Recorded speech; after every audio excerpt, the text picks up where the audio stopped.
May be അവനും നമ്മളെപ്പോലെ തന്നെ ഈ പെൺകുട്ടികളുടെ മെഡിക്കൽ ഫയൽ ഹാക്ക് ചെയ്ത് ഡീറ്റെയിൽസ് കണ്ടുപിടിച്ചായിരിക്കാം, എന്നിട്ട് കൊല്ലുന്നതായിരിക്കാം. ഇവരിങ്ങനെ കൺക്ലൂഷൻ സംസാരിച്ചുകൊണ്ടിരിക്കുമ്പോഴാണ് ഹീറോയിന്റെ ലാപ്പിലേക്ക് ഒരു മെസ്സേജ് വരുന്നത്. നിങ്ങളുടെ ഓഫീസ് വ്യൂ ഞാൻ എൻജോയ് ചെയ്തു എന്ന് പറഞ്ഞിട്ട്. അത് കില്ലറാണെന്ന് നമ്മൾക്ക് മനസ്സിലാക്കും. ഇപ്പൊ ഇൻവെസ്റ്റിഗേഷന് പുതിയൊരു ഏഞ്ചൽ മേക്കർ ആണെന്ന് എനിക്ക് മനസ്സിലായി. ഞാൻ നിന്നെ തേടി വരുന്നുണ്ട്. അവന്റെ IP അഡ്രസ് എവിടെയാണെന്ന് ഇവര് ട്രേസ് ചെയ്യാൻ നോക്കും. അതിനുവേണ്ടി ചെറിയൊരു പ്രോഗ്രാം ചെയ്യണം അവൻ ലോഗ് ഓഫ് ചെയ്യുന്നതിന് മുന്നേ. സോ അവൻ കമ്പ്യൂട്ടർ ഷട്ട് ഡൗൺ ചെയ്യാതിരിക്കാൻ വേണ്ടി ഇവൾ ഓരോ ചോദ്യങ്ങൾ ചോദിക്കുകയാണ്. നിനക്ക് എന്താണ് വേണ്ടതെന്ന്. അവൻ പറയും ഞാൻ നിന്റെ പ്രാർത്ഥനകളുടെ ഫലമാണെന്ന്. വീണ്ടും ഇവള് ചോദ്യങ്ങൾ ചോദിക്കും. നിന്റെ മനസ്സിൽ ആഗ്രഹം എന്താണ്? എന്തിനു വേണ്ടിയിട്ടാണ് നീ ഇതൊക്കെ ചെയ്യുന്നത്? എനിക്കിനിയും ഒരു ഏഞ്ചൽ മേക്കറെ കിട്ടി, സീ യു സൂൺ എന്ന് പറഞ്ഞിട്ട് പെട്ടെന്ന് അവൻ ലോഗ് ഓഫ് ചെയ്ത് കളയും. ഇവർക്ക് IP അഡ്രസ് കിട്ടിയില്ല. 68% മാത്രമേ ഇവർക്ക് കീ കിട്ടിയിട്ടുള്ളൂ. ഇനിയിപ്പോൾ എന്ത് ചെയ്യാൻ പറ്റും? സൈബർ സെല്ലിന് റിപ്പോർട്ട് ചെയ്ത് അവരെ ഉപയോഗിച്ച് അഡ്രസ്സ് കണ്ടുപിടിച്ചാലോ? പക്ഷെ അതിന് കൂടുതൽ സമയമെടുക്കും, ഒരുപാട് ദിവസങ്ങളെടുക്കും. നടക്കില്ല. അങ്ങനെയാണെങ്കിൽ അതിനേക്കാളും വേഗതയിൽ എന്തെങ്കിലും വഴിയുണ്ടോ എന്ന് ജാസ്പർ ചോദിക്കും. ഹീറോയിൻ പറയും ഉണ്ട്, പക്ഷേ പോലീസുകാർക്ക് അത് ഇഷ്ടപ്പെടണം എന്നില്ല. കട്ട് ചെയ്താൽ പോലീസ് ടീം നടന്ന കൊലപാതകങ്ങൾക്കൊക്കെ വിശദീകരണം കൊടുക്കുകയാണ് പ്രസ് മീഡിയയ്ക്ക് മുന്നിൽ. ആ സമയത്ത് ജാസ്പറും ഹീറോയിനും കൂടി വേറെ ഒരാളെ മീറ്റ് ചെയ്യാൻ പോകുന്നുണ്ട്. അതാരാന്നുള്ളത് വഴിയെ കാണാം. ഇപ്പൊ ഹീറോയിൻ പറയും അവനെ നമുക്ക് ട്രേസ് ചെയ്യാൻ പറ്റില്ല എന്നവൻ വിശ്വസിക്കണം. പിടികിട്ടാത്ത അവസ്ഥയാണ് എന്നവൻ വിചാരിച്ചാൽ മാത്രമേ നമുക്ക് വീണ്ടും അവൻ മെസ്സേജ് ചെയ്യുള്ളൂ. കാത്തിരിക്കാം നമുക്ക്. ഇവരങ്ങനെ നേരെ അലക്സ് എന്ന് പറയുന്ന ഒരു തടീനെയാണ് കാണാൻ ചെല്ലുന്നത്. ഹീറോയിന് ആ ചെറുക്കൻ അറിയാം, ഒരു വമ്പൻ ബഡാമാസ് ഹാക്കറാണ് അവൻ. എന്നാൽ ഇല്ലീഗലായിട്ടാണ് ജോലി ചെയ്യുന്നത്. പുറത്തുള്ളവർക്ക് അറിയില്ല അവന്റെ ഈ വർക്ക്. ഹീറോയിൻ ഓൾറെഡി വിളിച്ച് അവരുടെ ആവശ്യം പറഞ്ഞിരുന്നു. ആ ഹാക്കർ ചെറുക്കൻ 12 മണിക്കൂർ വേണം, ഒപ്പം 5000 ക്രോണോസും വേണമെന്ന് പറയും. ഉടനെ ജിസ്പർ ഒരു മെസ്സേജ് എവിടുന്നാണെന്ന് കണ്ടുപിടിക്കാൻ 5000 ക്രോണോസ് ഇവന് കൊടുക്കണോ? അതിന്റെ ആവശ്യമുണ്ടോ? ഇത് കേൾക്കുമ്പോൾ തടിയൻ ചെറുക്കൻ ദേഷ്യപ്പെട്ട് അപ്പൊ 5000 അല്ല 10000 ക്രോണോസ്, കാരണം നിന്റെ കൂട്ടുകാരൻ എന്നെ ഇഷ്ടമായിട്ടില്ല. ഇത് കേട്ട ഉടനെ ജിസ്പർ ഞാനൊരു പോലീസ് ഓഫീസറാണ്, നീ ചെയ്യുന്ന ഇല്ലീഗൽ പ്രവൃത്തി. എന്നിട്ട് 10000 ഇവൻ വീണ്ടും കൂട്ടും. എന്നാൽ 15000 ക്രോണോസ്. ഇനിയും താൻ വാ തുറന്ന 20000 ക്രോണോസ്. ജിസ്പർ ദേഷ്യപ്പെട്ട് ഞാൻ നിന്നെ അറസ്റ്റ് ചെയ്യാൻ പോവാന്ന് പറയും. ഉടനെ അവൻ വീണ്ടും കൂട്ടും 25000 ക്രോണോസ്. ഇത് കേൾക്കുമ്പോൾ ഹീറോയിൻ ദയവേ ഇത് വഴക്കുണ്ടാക്കാതെ, നിന്റെ 5000 ഞാൻ തരാം, നീ ആ ലൊക്കേഷൻ മാത്രം ഒന്ന് കണ്ടുപിടിച്ച. അപ്പൊ ഗുണ്ടൻ പറയും ശരി 5000 എങ്കിൽ 5000, പക്ഷെ നിന്റെ കൂട്ടുകാരൻ തന്നെ ആ പണം തരണം, എന്നാലേ ഞാൻ ഈ ജോലി ചെയ്യുള്ളൂ. ഇതാ ഈ ടീഷർട്ട് ഞാൻ വിൽക്കാൻ പോവാണ് ഓൺലൈൻ സൈറ്റിൽ. ആ സൈറ്റിലേക്ക് 5000 ട്രാൻസ്ഫർ ചെയ്ത് ഈ ടീഷർട്ട് അവൻ വാങ്ങിച്ചോട്ടെ, എന്നാൽ ഞാൻ ചെയ്തുതരാം. ഇവർക്ക് വേറെ വഴിയില്ല. കുണ്ടു ഇച്ചിരി പ്രശ്നക്കാരനാ. അതുകൊണ്ട് ജിസ്പർ തന്നെ ആ 5000 ഓൺലൈൻ മുഖാന്തരം ഇവനെ ട്രാൻസ്ഫർ ചെയ്ത് കൊടുക്കുന്നു. അവൻ വർക്ക് തുടങ്ങും. ഈ സമയത്താണ് ഹീറോയിനൊരു മെസ്സേജ് കിട്ടുക. അവളുടെ വീട്ടിലേക്ക് വിരുന്നുകാർ വരാന്ന് പറഞ്ഞിരുന്നില്ലേ ഭർത്താവ്, അവരെത്തിക്കഴിഞ്ഞു. ഇവൾ ഇനിയും പോയിട്ടില്ല. അയ്യോ ഞാനൊരു കാര്യം മറന്നുപോയി, നീ ലൊക്കേഷൻ കണ്ടുപിടിച്ചാൽ ഞങ്ങളെ വിളിച്ച് പറയും, ഞങ്ങൾ ഇറങ്ങാണെന്നും പറഞ്ഞ് ഇവള് ജിസ്പറേയും വിളിച്ചിറങ്ങും. ഇന്ന് ഈ ടീഷർട്ട് മറക്കണ്ടെന്നും പറഞ്ഞ് ആ ചെളി പിടിച്ച ടീഷർട്ട് പുള്ളിക്കാരൻ ജിസ്പറിന് കൊടുക്കുന്നുണ്ട്. പുറത്തിറങ്ങിയിട്ട് ഹീറോയിൻ പറയും എന്റെ വീട്ടിലേക്ക് വിരുന്നുകാർ വന്നിട്ടുണ്ട്, എനിക്ക് എത്രയും പെട്ടെന്ന് പോകണം, താനും വേണമെങ്കിൽ കൂടെ വായോ, ഇന്ന് ഭക്ഷണം എന്റെ വീട്ടിൽ നിന്ന് കഴിക്കാം, എന്തായാലും 5000 മുടക്കിയതല്ലേ. അപ്പൊ ജിസ്പർ പറയും നീ ഡിന്നർ പാർട്ടി മറന്നു, വീട്ടിൽ ചെല്ലുമ്പോൾ വഴക്കില്ലാതിരിക്കാൻ വേണ്ടി എന്നെ വിളിച്ചോണ്ട് പോവല്ലേ കൂട്ടായിട്ട്, എനിക്ക് മനസ്സിലായി, എന്നാലും വരാമെന്ന് പറഞ്ഞിട്ട്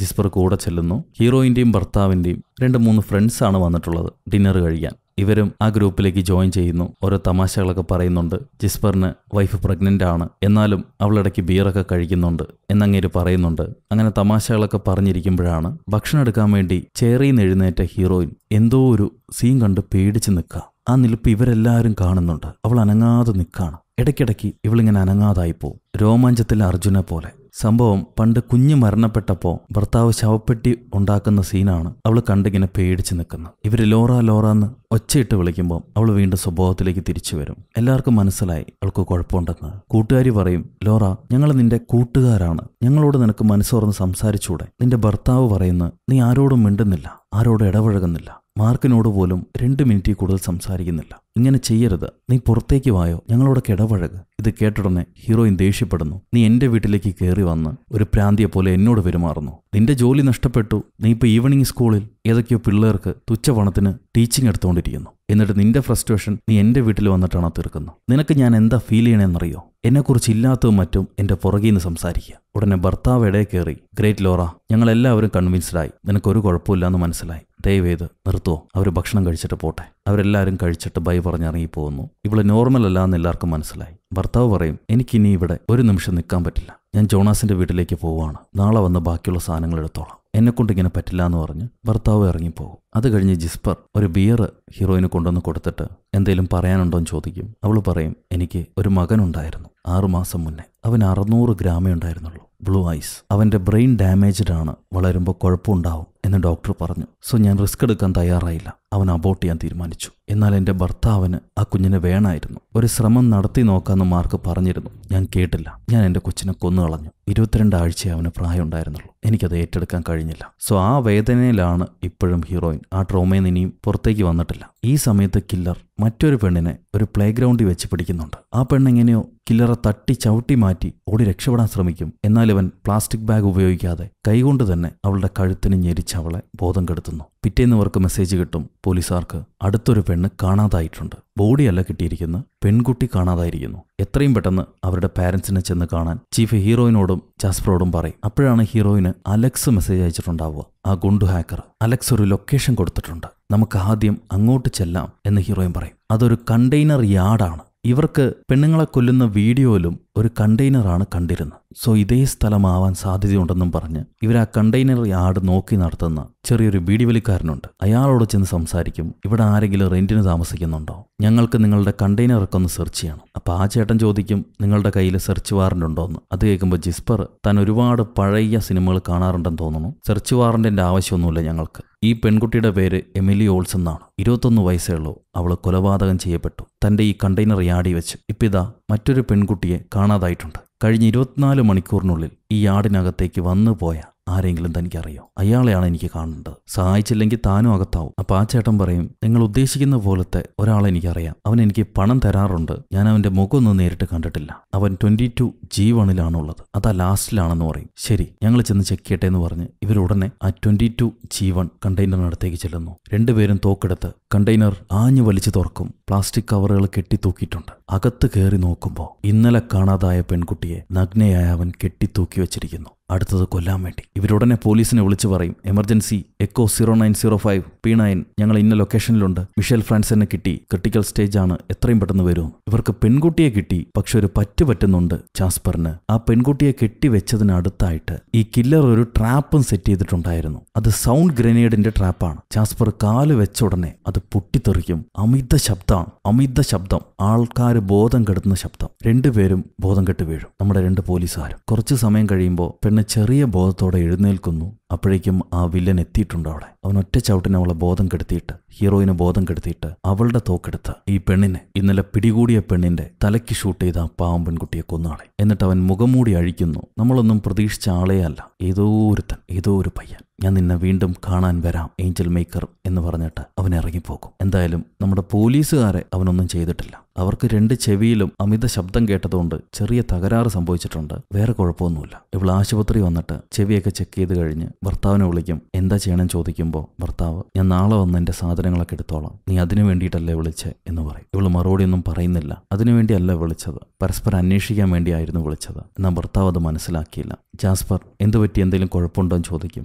എനിക്ക് കുഴപ്പമൊന്നുമില്ല, നിന്റെ ചെവി ഓക്കെ അല്ലേ എന്ന് ചോദിക്കുമ്പോൾ അവൻ ഓക്കെ ആണെന്ന് പറയും. അപ്പോഴാണ് അവന്റെ ഭാര്യ ഓടി വരുന്നത്. ഞാൻ പേടിച്ചു പോയി എന്ന് പറഞ്ഞിട്ട് അവൾ ഉമ്മയൊക്കെ കൊടുക്കുന്നുണ്ട്. ഞങ്ങൾ വീട്ടിലേക്ക് പോവുക, നീയും വരുന്നുണ്ടോ ലോറ എന്ന് ചോദിക്കുമ്പോൾ അവള് പറയും, ഇല്ല, എന്റെ ഭർത്താവ് വരുന്നുണ്ട്, ഞാൻ പുള്ളിക്കാരന്റെ കൂടെ പോയിക്കോളാം. അവള് കള്ളാണ് പറയുന്നത്. അവൾ അവരെ കൂടെ പോകാതെ നേരെ സ്റ്റേഷനിലേക്ക് വരുന്നു. അപ്പൊ ചീഫ് ചോദിക്കും, നീ ഇവിടെ ഈ സമയത്ത് എന്ത് ചെയ്യാണെന്ന്. ലോറ പറയും, സാന്ദ്ര, ഞാൻ അവന്റെ മുഖം കണ്ടിരുന്നു, എനിക്ക് അവനെ വരയ്ക്കാൻ കഴിയും, അത് നമുക്ക് ഹെൽപ്ഫുൾ ആണ്, അതിനാണ് ഞാൻ ഇപ്പൊ തന്നെ ഓടി വന്നത്. അവള് വരയ്ക്കാൻ തുടങ്ങും കമ്പ്യൂട്ടർ ഉപയോഗിച്ച്. ഏകദേശം അവന്റെ മുഖം അവള് വരച്ചു കഴിഞ്ഞു. ഇതന്നെയാണ് ആള്, എനിക്ക് നല്ല ഓർമ്മയുണ്ടെന്ന് അവള് പറയും. ഉടനെ ചീഫ്, ഇത് എല്ലാ യൂണിറ്റ്സിനും ഇന്റർപോളിനും അയക്കണം, നമുക്ക് എത്രയും പെട്ടെന്ന് അവനെ ട്രേസ് ചെയ്ത് പിടിക്കാം. കട്ട് ചെയ്താൽ ഏതോ ഒരു വീട്. ആ വീടിനകത്ത് കുറെ കമ്പികളും പാരകളും കുടുക്കുകളൊക്കെ കാണുന്നുണ്ട്. അപ്പോഴാണ് ഒരു അമ്മച്ചി ഈ കുരുക്കും സാധനങ്ങളൊക്കെ കണ്ട് പേടിച്ച് ഇതൊക്കെ എന്താ ഇങ്ങനെ ഇരിക്കണേ എന്ന അവസ്ഥയിൽ എല്ലാം അടുക്കി പെറുക്കി എടുത്തു വെക്കാൻ നിൽക്കുക. ഈ കില്ലർ അങ്ങോട്ട് വരുന്നു. ഉടനെ അമ്മച്ചി കില്ലറോട്, ലുഡ്വിക്, നീ എന്തൊക്കെയാണ് ഈ കാണിച്ചു വെച്ചിരിക്കുന്നത്? ഇതിങ്ങനെ എല്ലാവരും കാണുന്ന പോലെ ഇട്ട് കഴിഞ്ഞാൽ നീ പിടിക്കപ്പെടും മോനെ. അമ്മ മോന്റെ മുഖത്തിട്ടൊരു അടിയും കൊടുത്തിട്ട്, എനിക്ക് നിന്നെ നഷ്ടപ്പെടുത്താൻ കഴിയില്ല മോനെ, ഇങ്ങനെ കെയർലെസ് ആയിരിക്കല്ലേ. അപ്പൊ മോൻ പറയും, എനിക്കിനി ഒരൊറ്റ ആവശ്യമുള്ള അമ്മേ, ഇത് കണ്ടോ, അമോണിയം നൈട്രേറ്റ്. എന്റെ കുഞ്ഞിനെ കൊന്ന ആ ആശുപത്രിക്കാരെ എല്ലാം ഞാൻ ഇല്ലാതാക്കും, അവരെല്ലാം ഞാൻ കൊന്നുകളയും, എന്റെ കുഞ്ഞ്. ഉടനെ അമ്മച്ചി, മോനെ, എനിക്ക് മനസ്സിലാകുന്ന എന്റെ ഫീലിങ്സ്. നിനക്ക് എമിലിയെ ഇഷ്ടമായിരുന്നു, അവളാണ് നിന്നെ ഈ അവസ്ഥയിലാക്കിയത്. പക്ഷെ ബാക്കിയുള്ളവർ അവരെ നീ ഉപദ്രവിക്കരുത്, നീ എല്ലാം നിർത്തേണ്ട സമയമായി, എന്റെ മോന് കുഴപ്പമൊന്നുമില്ല എന്ന് പറഞ്ഞിട്ട് അമ്മച്ചി കെട്ടിപ്പിടിക്കും. ഇത് മറ്റാരുമല്ല, ആ സൺ ഹോം നടത്തുന്നില്ലേ ആ അമ്മച്ചിയാണിത്. ആ അമ്മച്ചിയുടെ മകനാണ് ഈ കില്ലർ. ഈ സമയത്ത് ഹീറോയിൻ അവൾ സമാധാനത്തോടെ കിടന്നുറങ്ങുമ്പോൾ പെട്ടെന്ന് കില്ലർ പുറകെ വന്ന് പ്ലാസ്റ്റിക് കവർ ഇട്ട് അവളെ അമർത്തി ശ്വാസം മുട്ടിക്കുന്നുണ്ട്. ഞെട്ടി എഴുന്നേൽക്കുമ്പോൾ അവൾ കണ്ട സ്വപ്നമായിരുന്നു. സ്റ്റേഷനിൽ തന്നെയായിരുന്നു പെണ്ണ് കടന്നുകൊണ്ടിരുന്നത്. ജാസ്പർ കാലത്ത് വർക്കിനെത്തിക്കഴിഞ്ഞു. അവൻ അവളെ വിളിച്ചുകൊണ്ട് പോകും ഭക്ഷണം കഴിക്കാൻ. ഇന്ന് നമ്മൾ എന്താണ് ചെയ്യാൻ പോണെന്ന് ചോദിക്കുമ്പോൾ ജാസ്പർ പറയും, നമ്മൾ ആ കില്ലറെ കണ്ടുപിടിച്ചാലും ഇല്ലെങ്കിലും നിനക്ക് സഹായം വേണം, യു നീഡ് ഹെൽപ്പ്. നിന്റെ അവസ്ഥ എനിക്ക് മനസ്സിലാകുന്നുണ്ട്. നീ ഇപ്പോൾ വർക്ക് ചെയ്യാൻ പറ്റുന്ന ഒരു കണ്ടീഷനിലല്ല, ഒരു മാനസികാവസ്ഥയിലല്ല. ഞാൻ സാന്ദ്രയോട് പറഞ്ഞിട്ട് നിന്റെ ലീവ് ഏർപ്പാടാക്കാം, എന്നിട്ട് ഞങ്ങൾ അവനെ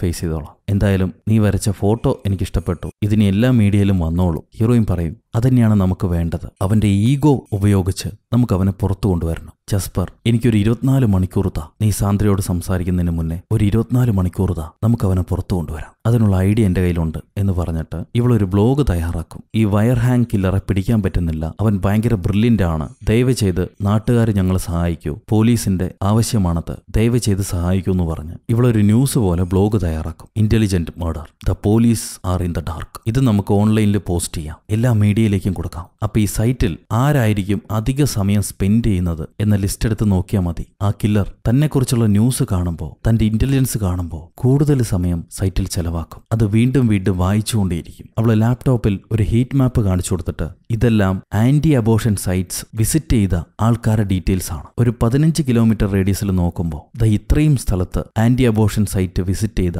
ആൾക്കാരുണ്ട്. അവരിൽ ആരൊക്കെയാണോ നമ്മുടെ ഈ സൈറ്റ് വീണ്ടും വീണ്ടും വാച്ച് ചെയ്യുന്നത്, വായിക്കുന്നത്, അവനായിരിക്കണം ശരിക്കുള്ള കില്ലർ. ഇത് കേട്ട് ചീഫ് പറയും, പക്ഷേ നമ്മൾ ഈ ന്യൂസ് കൊടുത്താൽ നാട്ടുകാരെ നമ്മളെ കണ്ട് ചിരിക്കില്ലേ? അതിന് ജസ്പർ, അത് കുഴപ്പമൊന്നുമില്ല, ഓൾറെഡി അവർ നമ്മളെ കണ്ട് ചിരിക്കുന്നുണ്ട്. ആ ഒരു കുറ്റബോധം കൊണ്ട് ജീവിക്കാൻ എനിക്കറിയാം. ഹീറോയിൻ പറയും, ചിലപ്പോൾ നമ്മൾ കോമാളികളാവും, ചിലപ്പോൾ നമുക്ക് ആ കില്ലറെ കിട്ടും. എന്തായാലും ചെയ്തു നോക്കുകയല്ലേ. ഇവരങ്ങനെ ചെയ്യും. ആ ന്യൂസ് സൈറ്റിൽ കൊടുക്കുന്നു. അവർ വിചാരിച്ച പോലെ തന്നെ കില്ലർ അവന്റെ ഫോട്ടോയും ഡീറ്റെയിൽസും കണ്ട് ഇങ്ങനെ രസിച്ച് വാച്ച് ചെയ്യാണ്. ഇവർ സൈറ്റ് ഡീറ്റെയിൽസ് എടുക്കുമ്പോൾ ഒരേ ഒരു IP അഡ്രസ്സ് കാരനാണ് ആന്റി അബോർഷൻ സൈറ്റ്സ് വിസിറ്റ് ചെയ്തിരിക്കുന്നത്. അതേസമയം ഇവരുടെ സൈറ്റിലേക്ക് വീണ്ടും വീണ്ടും ഒരു 9 തവണ കയറിയിട്ടുണ്ട്. ആ അഡ്രസ്സ് എവിടെയാണെന്ന് ചോദിക്കുമ്പോൾ ഹീറോയിൻ ചെക്ക് ചെയ്ത് ഞെട്ടിപ്പോകും. ദ സൺ ഹോം, ആദ്യത്തെ വിക്ടിമിനെ കിട്ടിയ അതേ സ്ഥലം. ഇവരുടനെ കാർ എടുത്ത് ബാക്കപ്പ് പോലീസിനും വിളിച്ചു പറഞ്ഞിട്ട് സ്പോട്ടിലേക്ക് വരികയാണ്. അവിടെ അമ്മച്ചി ഉണ്ടാവും. അമ്മച്ചിക്ക് ഇവര് ഫോട്ടോ കാണിച്ചിട്ട് ഇയാളെ നിങ്ങൾക്ക് അറിയുമെന്ന് ചോദിക്കും. അമ്മച്ചി കിടന്ന് പരുങ്ങുന്നുണ്ട്. എനിക്കറിയില്ല എന്നാണ് അവർ ആദ്യം പറയുക. പക്ഷെ അമ്മച്ചിയുടെ പരുങ്ങൽ കാണുമ്പോൾ തന്നെ ഇവർക്ക് മനസ്സിലായി കാര്യം. ഹീറോയിൻ പറയും,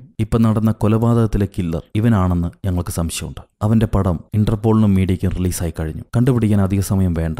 ദയവ് ചെയ്ത് എന്തെങ്കിലും മറയ്ക്കുന്നുണ്ടെങ്കിൽ അത് തുറന്നു പറഞ്ഞോളൂ, അല്ലെങ്കിൽ കൂടുതൽ കുഴപ്പങ്ങളിലേക്ക് പോകും. ഞങ്ങൾ നിങ്ങളെ സഹായിക്കാൻ വേണ്ടിയിട്ടാണ് വന്നിട്ടുള്ളത്. ഉടനെ അമ്മച്ചി കരഞ്ഞിട്ട്, അവൻ നല്ല ചെറുക്കനാണ്, അവന് സഹായമാണ് വേണ്ടത്, ഉപദ്രവിക്കുകയല്ല. അപ്പൊ ഹീറോയിൻ, സഹായിക്കാൻ വേണ്ടിയിട്ടാണ് ഞങ്ങൾ വന്നിരിക്കുന്നത്. അവൻ ആരാണെന്ന് പറയൂ, എവിടെ കാണാന്ന് പറയൂ. അമ്മച്ചി, അവന്റെ പേര് ലുഡ്വിക് എന്നാണ്, അവൻ എന്റെ മകനാണ്. അവൻ എമിലിയുമായിട്ട് റിലേഷൻഷിപ്പിലായിരുന്നു. പക്ഷെ അവനെ ഉപയോഗിക്കുകയായിരുന്നു. പ്രഗ്നന്റ് ആയിട്ടും അവൾ ആ കുഞ്ഞിനെ അബോർട്ട് ചെയ്ത് കളഞ്ഞു. എന്നിട്ട് അവനുമായി ബ്രേക്കപ്പ് ചെയ്ത് വേറെ എങ്ങോട്ടോ ഇറങ്ങിപ്പോയി. അതിന്റെ വിഷമായിരുന്നു അവന്. സോ ആ വിഷമത്തിൽ അവൻ ആദ്യ പെണ്ണിനെ കൊന്നു. ആ കൊലപാതകം രസമായപ്പോ വീണ്ടും വീണ്ടും കൊല്ലാൻ തുടങ്ങി. അവനെ നിങ്ങൾ സഹായിക്കണം. ജസ്പർ ചോദിക്കും, അവനിപ്പോ എവിടെ ഉണ്ടാവും? ഇനിയും ക്രൈമുകൾ ചെയ്യാൻ അവൻ അനുവദിച്ചുകൂടാ. അമ്മച്ചി ചോദിക്കും, എന്നോട് സത്യം ചെയ്ത് പറയും, നിങ്ങൾ അവനെ പ്രൊട്ടക്ട് ചെയ്യുമെന്ന്. എന്നാലേ ഞാൻ പറഞ്ഞുതരൂ. ഹീറോയിൻ, ഞങ്ങൾ പ്രോമിസ് ചെയ്യുന്നു, അവനെ ഞങ്ങൾ പ്രൊട്ടക്ട് ചെയ്യും. പറയൂ, അവൻ എവിടെയുണ്ട്? പുറകിലെ ബാണിലുണ്ടാവും, ചെന്ന് നോക്കൂ. ഇവരുടനെ ബാണിലേക്ക് ചെല്ലാണ്. പുറകില് അകത്ത് എന്തൊക്കെയോ തിരിക്കുന്ന മറിക്കുന്ന ശബ്ദം കേൾക്കാം. ചാടി 2 പേര് അകത്ത് കയറി തോക്ക് ചൂണ്ടി, പോലീസ്, കൈകൾ തൂക്കി കാണിക്കേ, അനങ്ങിപ്പോകരുത്. ഉടനെ ഈ ചെറുക്കൻ, അവന്റെ കയ്യിലൊരു ഫോണുണ്ട്,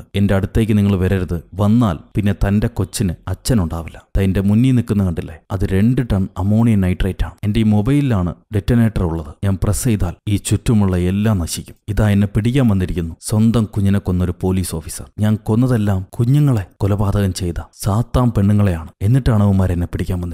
അത് കേൾക്കുമ്പോൾ ഹീറോയിൻ പറയും, നീ പാവം 3 പെൺകുട്ടികളെ, ഇന്നസെന്റ് പെൺകുട്ടികളെ ടോർച്ചർ ചെയ്ത് കൊന്നു. നിനക്കിനി രക്ഷയില്ലടാ, നീ ജയിലിൽ കിടന്ന് പുഴുത്തു മരിക്കും. അപ്പൊ ആ കില്ലർ ഞാനോ? നിന്റെ മകന്റെ പേരെന്തായിരുന്നു? ലൂയിസ്. അവന്റെ ഹൃദയമിടിപ്പ് നിനക്ക് ഇപ്പോഴും കേൾക്കുന്നുണ്ടോ? നീ അറിയുന്നുണ്ടോ ആ കുഞ്ഞിനെ എങ്ങനെ ഇല്ലാതാക്കാൻ എന്ന് പറയുമ്പോഴേക്കും ഇവള് തോക്കെടുത്ത് അവന്റെ തലയിലേക്ക് ഒരൊറ്റ വെടിയാ. ആ കില്ലറ പണി തീർന്നു. ചോദിക്കലും മിണ്ടലും പറയലൊന്നുമില്ല, ഒരൊറ്റ വെടി. പരിപാടി കഴിഞ്ഞു. എന്തായാലും അവനെ കൊന്നതിനുള്ള എക്സ്പ്ലനേഷൻ ഇവർക്ക് കൊടുക്കണമല്ലോ ഓഫീസിൽ. ചീഫ് ചോദിക്കും, വലിയ ബോംബ് മുന്നിൽ വെച്ചിട്ട് ഭീഷണിപ്പെടുത്തി, വേറെ വഴിയില്ലാത്തോണ്ട് ഷൂട്ട് ചെയ്താണെന്ന് ഇവർ 2 പേരും പറയും. എന്തായാലും ഇൻവെസ്റ്റിഗേഷൻ അവസാനിച്ചു. എക്സ്പ്ലനേഷനും വലിയ തെറ്റൊന്നുമില്ല.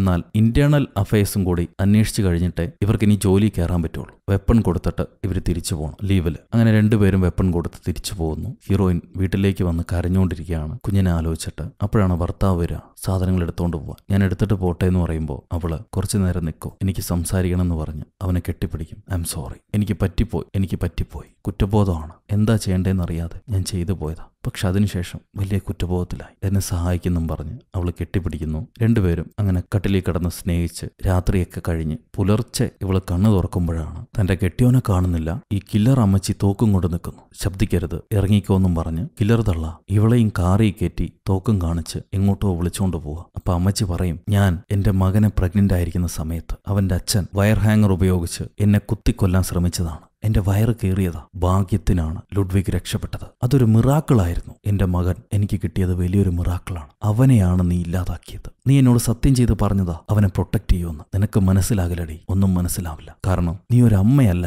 U choose not to be a mother. ഒരമ്മയുടെ വേദന നിനക്കറിയില്ല. ആ അമ്മച്ചി ഇവളെ പിടിച്ചോണ്ട് വന്ന് ആ സൺഹോമിന് മുന്നിൽ മുട്ടുകൊത്തിയിരുത്തും. അവൾക്ക് മുന്നിലായിട്ട് 3 പേരൂടെയുണ്ട്. നോക്കുമ്പോ ഒന്ന് ജസ്പറ ഭാര്യയും മറ്റൊന്ന് ഇവളെ ഭർത്താവുമാണ്. നീ എന്റെ മകനെ കൊല്ലാൻ ഒരു മടിയും കാണിച്ചില്ലല്ലോ. വലിയ തീരുമാനങ്ങൾ എടുക്കുന്നവളല്ലേ. ഇപ്പൊ ഞാൻ പറയുന്ന കേൾക്ക്. നിന്റെ മുന്നിൽ കാണുന്ന 2 പേരെ നീ കൊല്ലുകയാണെങ്കിൽ ഒരാളെ നിനക്ക് ജീവനോടെ കിട്ടും. ആരാണെന്ന് സെലക്ട് ചെയ്തോ. ജസ്പറ കുടുംബത്തിലെ 2 പേരെ കൊന്നു കളഞ്ഞാൽ നിനക്ക് നിന്റെ ഭർത്താവിനെ കിട്ടും. ഇനി ആരെയും കൊല്ലാൻ ശ്രമിച്ചില്ലെങ്കിൽ നിങ്ങൾ 4 പേരെയും ഞാൻ തീർക്കും. നിനക്ക് മുന്നിൽ കാണുന്ന ആരെയാണ് നീ കൊല്ലുന്നത് തീരുമാനിക്കുക. പെട്ടെന്ന് തീരുമാനിക്കടി. ഉടനെ ഹീറോയിൻ എവയെ വിട്ടേക്കോ, ജസ്പറ ഭാര്യ വിട്ടേക്കോ. അവള് ഗർഭിണിയാണ്. അവൾക്കും ഇതിനും യാതൊരു ബന്ധവുമില്ല. ആ പാവം പെണ്ണിനെ ഇതിനെ പിടിച്ചോണ്ട് വന്ന്.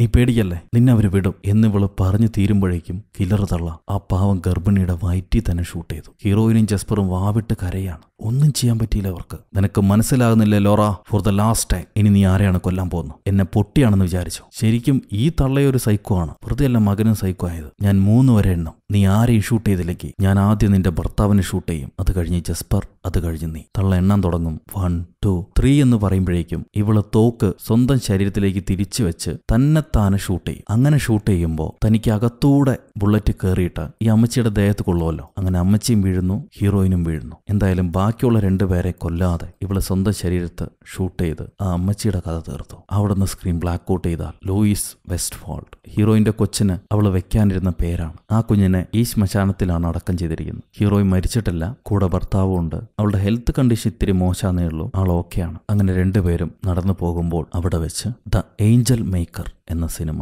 അവസാനിക്കുന്നു. സോ ഗൈസ്, എങ്ങനെയുണ്ട് ഈ കഥ? നിങ്ങൾക്ക് ഇഷ്ടപ്പെട്ടു എന്ന് വിചാരിക്കുന്നു. നിങ്ങളുടെ അഭിപ്രായം കമന്റിലൂടെ രേഖപ്പെടുത്തുക. ലൈക്ക് ചെയ്യാനും ഷെയർ ചെയ്യാനും പുതിയ കൂട്ടുകാരെല്ലാവരും ചാനൽ സബ്സ്ക്രൈബ് ചെയ്യാനും ഒരിക്കലും മറക്കരുത്. പിന്നെ നമ്മുടെ ഇൻസ്റ്റാഗ്രാം അക്കൗണ്ട് ഒന്ന് ഫോളോ ചെയ്യുക. അവിടെ മനുഷ്യന്മാർ തീരെയില്ല. കുറച്ച് പേര് കൂടി ഫോളോ ചെയ്യുകയാണെങ്കിൽ ഞാൻ അവിടെയും കുറെ ലീലകൾ കാണിക്കാം എന്നാണ് വിചാരിക്കുന്നത്. അപ്പോൾ ഫോളോ ചെയ്തോളൂ. അടുത്ത കഥയുമായി ഞാൻ എത്രയും പെട്ടെന്ന് തിരിച്ചു വരാം. Until then it's bye from ഒരു കഥ സൊല്ലട്ടുമാ.